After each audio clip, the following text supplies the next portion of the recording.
English speaking practice episode 51 में आप तमाम व्यूअर्स का स्वागत है। आज हम चर्चा करने जा रहे हैं कुछ ऐसे वाक्य का जो प्रश्नवाचक सर्वनाम से शुरू होते हैं, जैसे कि क्या करूं या क्या करें, कौन सा काम करूं, कौन सा काम करें, क्या ना करूं, क्या ना करें, कौन सा काम ना करूं, कौन सा काम ना करें, और क्या करूं या और क्या करें, और कौन सा काम करूं या और कौन सा काम करें, तो फिर क्या करूं या तो फिर क्या करें, तो फिर कौन सा काम ना करें, तो फिर और क्या करें, तो फिर और कौन सा काम ना करें, तो फिर यहां पे क्या ना करें।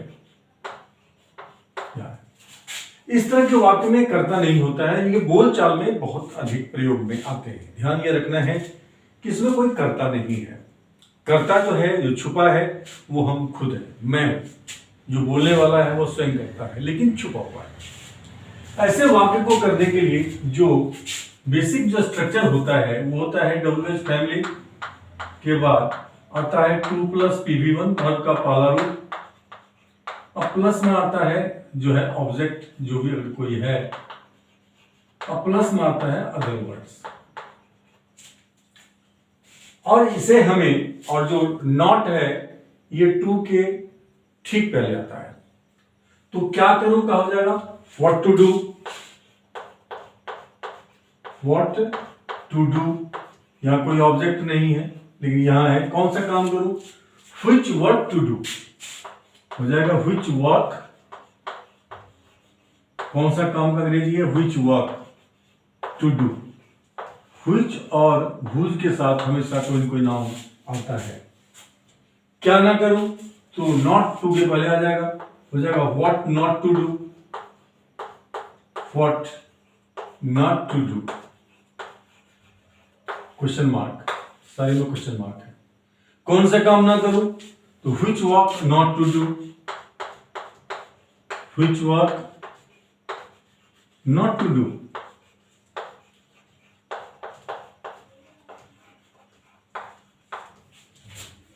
यह और लग जाता है जब प्रश्नवाचक सर्वनाम से पहले, उसका अंग्रेजी होता है एल्स, और वो आता है इंट्रोगेटिव प्रोनाउन के ठीक बाद।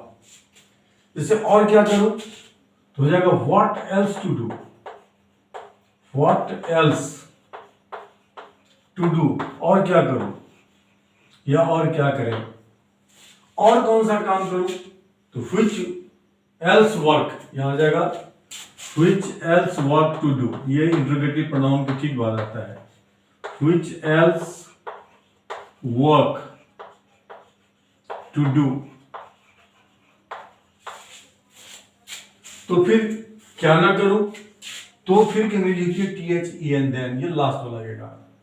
क्या ना करूं का हो जाएगा what not to do, what not to do, then question mark, what not to do then. तो फिर कौन सा काम ना करें, हो जाएगा which work not to do, then which work not to do then.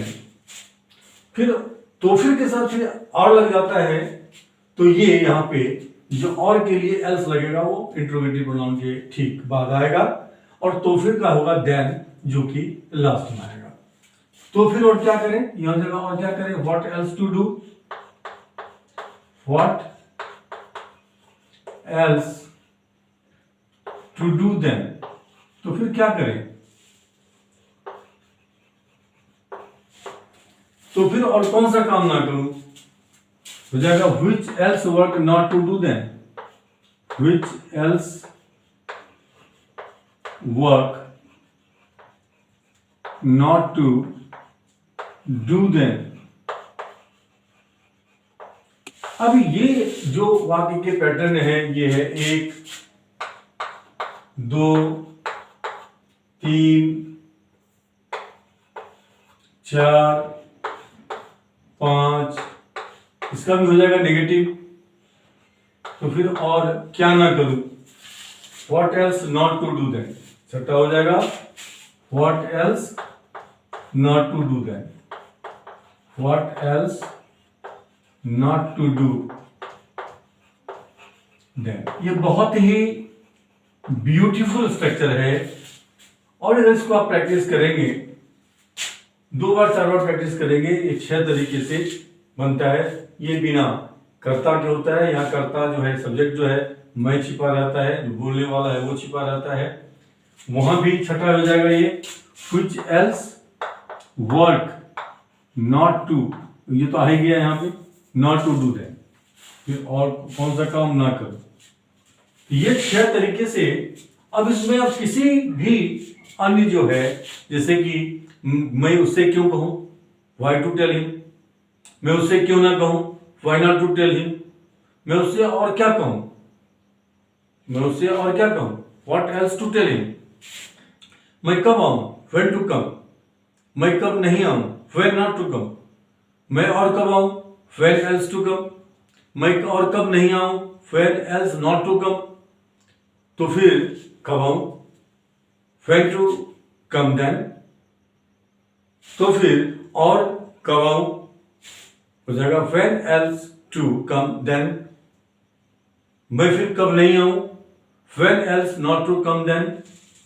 इसी तरह से किसी भी इंट्रोगेटिव प्रोनाउन से सिर्फ याद ये रखना है कि व्हिच और हुज, WH किसकी किताब लूं, व्हिच और हुज में, दोनों में ये जो है सिर्फ 2 में, इसके ठीक बाद कोई नाउन आता है, जैसे व्हिच वर्क आया है, तो किसकी किताब लूं, which book to, whose book to take, किसकी किताब लूं, और फिर सेम पैटर्न रहेगा। ये एक जो है ये हुज है और दूसरा जो है व्हिच है, उसके ठीक बाद हुज या व्हिच के ठीक बाद जो है कोई न कोई नाउन आएगा, और नाउन के बाद प्लीज 2 + PB1 या अन्य जो पार्ट आपने देखा ही होगा। और इस तरह के वाक्य का आप प्रैक्टिस करेंगे, सिर्फ 2 को याद रखेंगे, हुज और व्हिच का, जिसके बाद कोई न कोई नाउन आएगा, फिर आएगा 2 + PB1। बाकी जितने भी हैं हु को छोड़कर, इसमें हु नहीं आता है, हु से ये वाक्य नहीं बनता है, हु इसमें शामिल नहीं है। बाकी बच गए कितने, 2 उधर हो गए 6, यानी 6 WH फैमिली जो है, 6 जो है WH फैमिली जो बाकी बच गए, वो सब के साथ इसका प्रयोग होगा। मुझे उम्मीद है कि आपको ये स्ट्रक्चर जो है अच्छा लगा होगा, उपयोगी लगा होगा। हम फिर नेक्स्ट एपिसोड में आएंगे, आपको बताएंगे कि जब ऐसे ही वाक्य में जब कर्ता होता है, फिर ये 6 तरह के वाक्य को हम कैसे बोलते हैं। ये बहुत ही सुंदर सा ये सेंटेंस पैटर्न स्ट्रक्चर है, और इसको अगर आप प्रैक्टिस करेंगे तो आपको बड़ा आनंद आएगा। जिन्होंने अब तक चैनल को सब्सक्राइब नहीं किया है, मैं निवेदन करूंगा कि आप प्लीज सब्सक्राइब करें चैनल को, ताकि आपको हर एपिसोड का नोटिफिकेशन ऑन टाइम मिलता रहे और आप इसके टच में रहें। और हम उम्मीद करते हैं कि आप जो भी एपिसोड अभी चल रहा है एडवांस सेंटेंस स्ट्रक्चर का, ये 5वां है उसका, और एपिसोड 51 है इंग्लिश स्पीकिंग प्रैक्टिस का। और अगर आपको लगता है कि लाइक करने के योग्य काम है, लाइक करने के योग्य कंटेंट्स है या कॉन्सेप्ट है, तो लाइक करना न भूलें, उससे हमें बहुत मोटिवेशन मिलती है। और जो आपके नज़दीकी लोग हैं, प्रिय लोग हैं, who are near and dear to you, to them please keep on sharing these videos to them, so that they also get benefited out of it and they get connected to this channel. With that, let us call it a day. Have a nice day. See you in the next episode with the same pattern of sentence with subject. Thank you very much.